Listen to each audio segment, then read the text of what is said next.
बहुत समय पहले एक सुंदर राज्य कपिलवस्तु में राजा शुद्धोधन और रानी महामाया राज कर रहे थे। उनका एक प्यारा बेटा था जिसका नाम सिद्धार्थ था।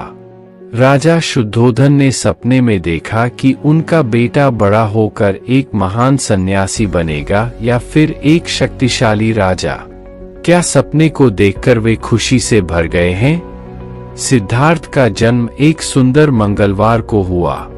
उसके जन्म के समय स्वर्ग से मिठाइयों की वर्षा हुई और देवताओं ने अपना आशीर्वाद दिया। लेकिन दुख की बात ये थी कि रानी महामाया बहुत जल्दी इस दुनिया को छोड़ गई, लेकिन उनकी जगह आनंद की रानी माया ने ली। सिद्धार्थ बचपन से ही एक अत्यंत बुद्धिमान और ज्ञानवंता बच्चा था। उसे लोगों की दुख दर्द समझ में आती थी। एक दिन जब अपने राजमहल के बाहर घूम रहा था, तब उसे एक भिक्षु सन्यासी मिला। सिद्धार्थ ने उससे बातें की और उसकी बातों से प्रभाव पड़ा। भिक्षु ने उन्हें संसार और दुख के बारे में बताया। ये बात सिद्धार्थ के मन में गहरी चोट पहुंची। उसने सोचा, क्या सच है जीवन में दुख है? उसने महाराज के दरबार में जाकर ये सवाल पूछा। राजा शुद्धोधन ने उसे संबोधन किया, बेटा, जीवन में सुख और दुख दोनों होते हैं। हम सुख का अनुभव करते हैं, लेकिन दुख को भी समझना जरूरी है।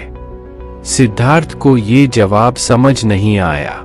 उसने सोचा कि क्या जीवन में सिर्फ दुख ही है? तब उसने तय किया कि संसार के राज को समझने के लिए घर छोड़कर भिक्षु बनेगा।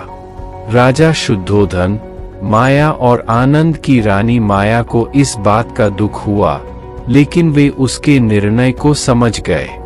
सिद्धार्थ ने राजमहल को छोड़कर वन में प्रवेश किया। वह तपस्या और ध्यान में लीन हो गए।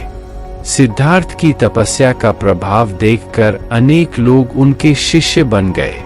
उनका ज्ञान और उपदेश लोगों की जिंदगी को बेहतर बनाने में मदद करता रहा। अंत में सिद्धार्थ को बुद्ध बनने का ज्ञान प्राप्त हुआ। उसने अपने ज्ञान को दुनिया के साथ साथ बात करने का फैसला किया।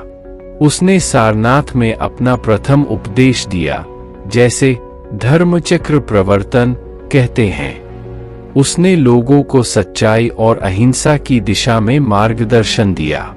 इस प्रकार सिद्धार्थ ने अपने राजमहल की सुविधाओं को छोड़कर सच्चाई की खोज में जाना और अंत में बुद्ध बन गए।